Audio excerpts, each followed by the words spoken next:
itasy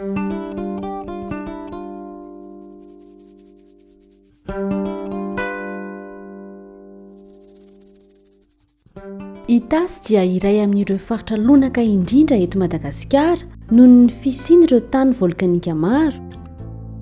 Na dia eo aza nefa ny fahatsaran'ny nofotany dia tandin-doza eo amin'ny lafiny maro ny famokarana.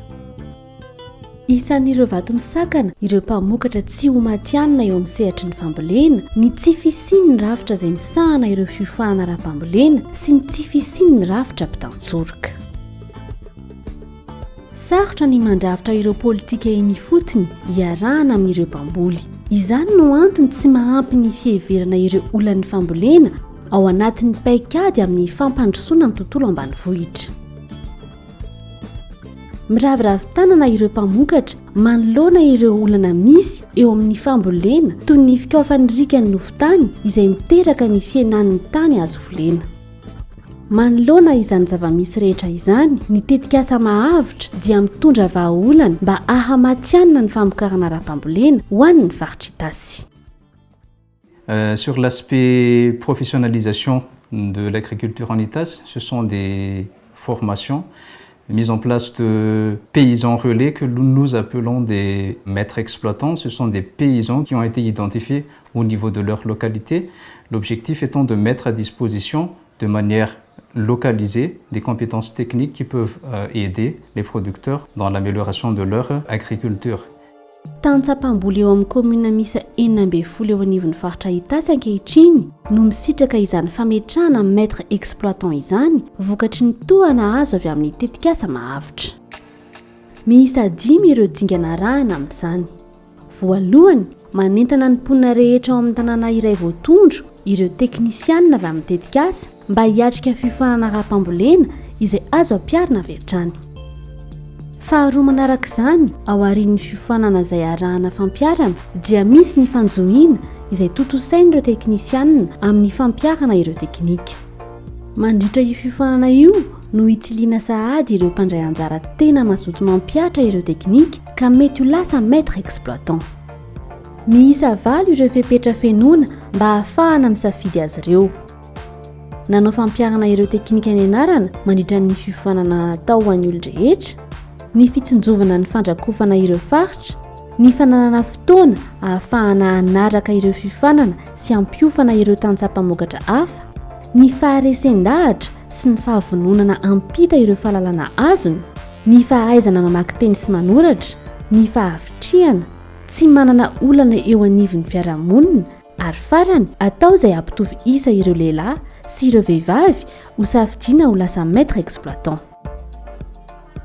Rehefa voasafidy ireo lasa MEX dia manaraka ny zotram-piofanana ao amin'ny Centre Régional de Formation Professionnelle Agricole na CRFPA izy ireo. Io zotram-piofanana io dia ahitana fiofanana an-dakilasy sy fiofanana fampiarana eny an-tsaha. Ny tanjona amin'izany dia ny ampitaina azy ireo fototry ny teknika mpambolena mahomby sy maharitra ary ny fahaizana mampita ny fahalalana azony. Arak'izany, ny fiofanana ara-teknika dia ahitana lohahevitra miisa 4 izay mifandraika amin'ny fanatsarana ny tsiron'ny tany. Ny famokarana compost vetiny, ny famokarana compost rano miampy ady gasy, ny fanoritana tsipika mirahabo ary ny fampiasana fefy velona entina mamokatra akora sy arovana ny voly. Ireo fanamafisana ara-teknika ireo dia miampy fampianarana mikasika ny fomba fampitana traikefa toy ny fanomanana fiofanana, ny fitantanana vondron'olona ary ny fampiasana ireo fitaovana entina mampiofana nomena azy. Miankina amin'ireo seha-pamokarana izay ananan'ireo maître exploitant no ahafahany miatrika ireo karazam-piofanana voafantina manokana toy ny fanatsarana ny famokarana ara-pambolena, ny fiompiana aingam-piodina ary ny fianarana ireo fahaiza-manao amin'ny ankapobeny. Dia araka ny fanarahantsika moa dia androany ny anarantsika an'ilay fiofanana momba ny fandratsanana azo fihinam-boa satria iarahantsika malala. Raha ohatra ka tsy mirantsana ny voankazo indrindra dia tena tsy hanana voabetsaka tsika nefa ny antony fanantsika dia mba ahafahantsika hoe mahazo vola bebe kokoa amin'ilay fiariana ataontsika. zao zany sika dia tonga eto amin'ity samboakazo ity izay anaovantsika ny fampiarana ny fiofanana izay hitantsika tany amin'ny salina dia mahakasika ny resaka fandratsanana voankazo. Ito zany zao any rantsana ho tsoahantsika ito. Rehefa mandidy anazy manapaka anazy dia tsy atao didy mahitsy fa didy misopirana zany ilay izy. Ny antony anaovana anazy didy misopirana dia hoe mba tsy hiandrona ny rano ao amin'ilay tampony iny dia hiteraka fahalovana indray amin'ity tao ity. Dia izay fiofanana nampianarina taty tonga dia ampiarika ao amin'ny vatako ampiarika ao anatin'ny tokantrano rehefa tonga any aho. Dia rehefa hitan'ny olona ireo dia gaga indray zareo hoe hay ve misy ohatr'izany ny fiofanana. Dia izay no tonga ary izay na resy lahatra hiditra aho anao miaksa. Rehefa vita ireo fiofanana rehetra ireo dia ampahafantarina amin'ny fomba ofisialy an'ireo tompona ndraiky paritra misahana ny fambolena sy ny fiompiana ary ireo mpisehatra amin'ny fampiroboroboana ny tontolo ambanivohitra ireo MEX. Amin'io fotoana io ihany koa no hanolorana azy ireo ny mari-pahaizana sy ny fitaovana entina mampiofana mba hahafahan'izy ireo manatotosa ireo asa fampiofahana ara-pambolena maro samihafa. Hatramin'ny taona 2014 fito ambin'ny folo sy telonjato ireo MEX izay nahazo fiofanana ary amperinasa ankehitriny ary ny 30 isanjaton'izy ireo dia vehivavy avokoa. Ny fahaiza-manao sy ny andraikitr'ireo MEX amin'ny maha-pampiofana ara-teknika azy dia ahafahany mampitombo ireo taorara hafa ihany koa. Miisa 4 ireo taorara azon'izy ireo atao rehefa miverina any amin'ireo komuna ny aviny. Voalohany satria tonga mpitaorara ara-pambolenany fotony izy ireo dia afaka mampiofana ireo tantsaha hafa izay mankitaeta izany. Faharoa, mamokatra ary mivarotra anam-pamokarana tsara kalitao. Fahatelo, manatotosa saraka tsara miavaka. Ary ny fahaefatra farany, manome torohevitra ara-teknika.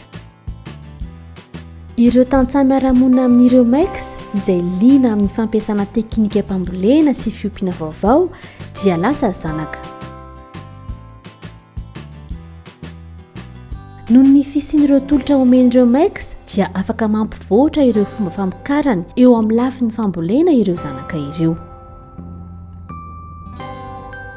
Dia mampitombo ny velarantany volena zany izy dia mampitombo ny loharano dia manatsara ny tontolo iainana.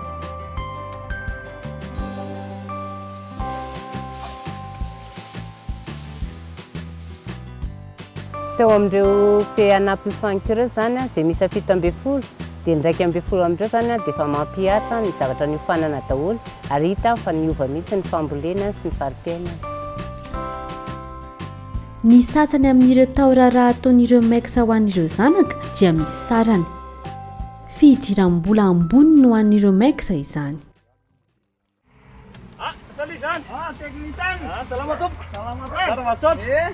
Ny fiofanana azoko zany dia betsaka. Dia isan'izany ny fiarovana voly izay ady gasy nampiofan'ny agrisidanay. Dia tao anatin'izay zany no nahitan'ny olona anay mahay manao an'ilay ady gasy. Dia io zany isan'ny fidiram-bola ihany koa satria manantanina ny 2,000 ny ray bidon 20 litre zany ny vidianan'ny olona azy eto. Izay vidiany tantsaha ety amin'ny fokotaninay izay matetika tsy maharaka zany.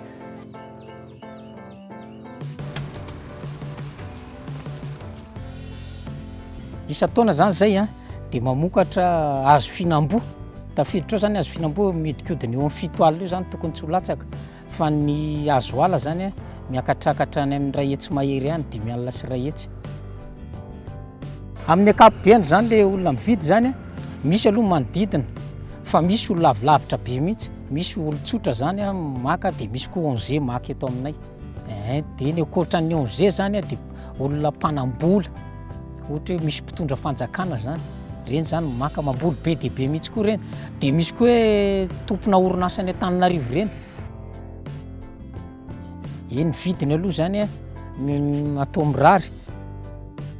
Miodikodiny amin'ny 5 eo zany ny olona tena miasa eto. Tena maleo tena mihitsy zany zao, efa maleo tena i. Dia efa mba manana tahiry koa zany any amin'ny banky azy. Mba hampiroboroboana ireo taorara ara-pambolena eny fotony, ireo teknisiany mitetika asa mahavitra dia manao fanjohiana ireo maître exploitant mitantsorika azy ireo amin'ny fandrafetana ny tambazotrany ary mampifandray azy ireo amin'ireo mpiantsehatra samihafa. Manjohy ny fivoaran'ny asa mandrarahan'ireo mex ireo teknisianiny dedikasa. Manjohy ara-teknika sy ara-toekarenany asa ataon'ny mex ihany koa izy ireo ahafahany mandray an-tsoratra ireo vola lany sy ireo vola miditra amin'ny seha-pamokarana. Ny fandravonana sy ny fandalinana izany antotanisa izany no ahafahana mamolavola torohevitra ara-pitantanana anatsarana ny seha-piariana sy ny taorara izay totosain'ireo mex. Manamora ny fivondronan'ireo maître exploitant ho tambazotra ihany koa ny dedikasa, toy ny fananganana ny coopérative na ny fikambanana. Izany fivondronana izany dia ahafahan'izy ireo miditra anatin'ny sehatra manara-dalàna ka mampisokatra ireo lalam-barotra lehibe kokoa ho an'ireo masom-boly sy zanakazo, ary ahafahana mivarotra ny fahaiza-manao ara-teknika amin'ireo mpiara-mombonantoka ihany koa ny fisian'ny coopérative. Le rehefa nivondrona zay zany a, ny tombontsoa azonay aloha dia le fifampizarana, satria na samy mexa zany tena manana hoe ny spécialiteny zany hoe le mahavanana azy eo zany a, samy manana ny azy. Ohatra ny hoe zany misy fiombonana dia misy tombontsoa bebe koa azonao ao anatin'le fiombonana ao anaty coopérative no ianao mandeha irery. Ohatra zany hoe na resaka tsena zay, matoky kokoa zany le client raha manao fifanarahana aminay coopérative anay. Mba hampitoetra sy hampaleo tena ny tambazotra mex rehefa tapitra ny dedikasa mahavitra dia misy ny firosoana tsikelikely amin'ny famondrana andraikitra eo amin'ny fitantanana sy ny fanintanana io tambazotra io amin'ny centre régional de formation professionnelle agricole izay tantanany ny faritra Itasy. Hosetrin'izany afaka manao mpitantsorika amin'ny fizarana azy, afaka manao mpiay ara-piofanana, afaka mampiofana antsikelika ho an'ireo tanora mpianatra ao amin'ny CRFPA ny mex. Fantatra ireo bentanana ihany koa ireo traikefa sy fahaiza-manao ananan'ireo mex manoloana ireo olana maro momba ny fambolena. Antony iray mahatonga ireo bentanana mangataka fiara-miasa amin'izy ireo amin'ny famolavolana ny drafitra ifotony fanajariana ny tany, drifta na sac ao amin'ny commune izany fahaiza-manao ny mex izany. Ny drifta dia tahirikevitra iray izay mamaritra ny vina ao anatin'ny 12 taona momba ny fandrindrana ny fampiasana ny tany manoloana ny fitombon'ny mponina. Manoloana ny famolavolana ny drifta dia maro ireo fivoriana totosain'ny komity kominaly mandraikitra ny fampandrosoana eo anivon'ny commune. Satria raha resaka tontolo iainana zao eny anivon'ny fokontany misy an'ilay zareo tsirairay a, dia zareo zany manana hevitra anatsarana entina atsofoka ao anatin'io. Dia ho an'ny commune zany dia misy ny fiantsonan'ny mex mba hitondra an'izay fampandrosoana sy fampivoarana eny ifoton'izay. Dia ireo zany no akaiky kokoa, dia mora kokoa, dia mifankafantatra kokoa, dia mampiatra, dia moramora zany ny teknika izay ho aroso azy. Noho izany, ny mex dia mpisehatra manandanja lehibe amin'ny fampandrosoana ny fambolena ho an'ny faritra Itasy. Ankatoavy ny ministeran'ny fambolena sy ny fiompiana amin'ny alalan'ny sampandraharaha-paritra ao amin'ny faritra Itasy ny fahombiazan'ny tambazotra maître exploitant. Miara-miasa akaiky amin'ny ministeran'ny fambolena sy fiompiana amin'ny terrain eo ny ireo mex ireo dia hita fa tena efa ampy ny traikefa ananany ary afaka mizara amin'ireo tantsaha-namany. Ary mahomby ilay teknika hoe le maître exploitant ihany mampita an'ilay fahalalana satria moramora koa amin'ny tantsaha no mampiatra rehefa ny tantsaha-namany no resy lahatra sy mampianatra azy. Ny mex no atao tuteur, ny mex no mpampiofana an'ireny tantsaha tanora any amin'ny tontolo ambanivohitra ireny. Tafiditra tanteraka ao anatin'ny tetikasa lehibe vokatry ny fiara-miasa maharitra misy eo amin'ny faritra Nouvelle-Aquitaine any France sy ny faritra Itasy ny fametrahana maître exploitant. L'objectif était pour la région Nouvelle-Aquitaine d'appuyer la région Itas à mettre en œuvre ses propres politiques de développement. Concrètement, les appuis techniques et financiers qui ont commencé en 2007 se sont orientés à la fois sur la sollicitation de partenaires ayant de l'expertise, comme AgriSud, et à la fois sur de l'appui technique à la planification, ça plus au niveau de la région Itas même, et sur toute la dimension de coordination des acteurs du territoire. Au-delà de l'appui financier, l'intérêt de la coopération décentralisée, c'est de tisser des liens entre ces deux territoires. Ny fampaharetana ny tambazotran'ireo MEX dia tanterahana eo anivon'ny sambatan'olona amin'ny fitaona raharaha tsara kalitao sy mampidi-bola eo anivon'ny tambazotra amin'ny alalan'ny fankatoavana sy ny fisiany asa mahasahana faritra manontolo eo anivon'ny ambaratonga-pahefana satria isan'ireo mpiantsehatra mavitrika eo amin'ny fiarah-miasa ho fampandrosoana ny faritra ny MEX. Mitaky fotoana maharitra ny fametrahana ireo maître exploitant ary tokony ahafahana mampifandray sehatra maro ny fisian'izy ireo. Ny fisian'ny MEX dia ahafahana mamaly ny fanamby amin'ny sehatry ny fambolena lovain-jafy, ny fanjariana ara-tsakafo ary ny fampandrosoana ara-toe-karena noho ny fahafahany misandrahaka aingana.